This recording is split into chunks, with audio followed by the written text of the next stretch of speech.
అందరికీ నమస్కారం అండి. మాది అల్లూరు సీతారామరాజు జిల్లా కొయ్యూరు మండలం మఠంభీవరం పంచాయతీ అండి. నేను ఒక జీప్ డ్రైవర్ని అండి. మఠంభీవరం పంచాయతీకి చాలా సంవత్సరాల నుండి సరైన రహదారి లేదండి. రహదారి లేకపోవడం వల్ల మేము చాలా ఇబ్బందులు పడుతున్నాం.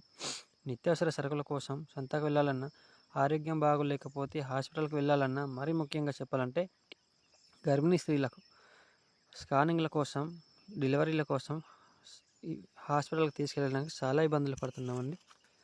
మాకు మఠంభీవరం నుండి వైరామవరం వరకు సుమారు 14 కిలోమీటర్ల రహదారి ఉందండి.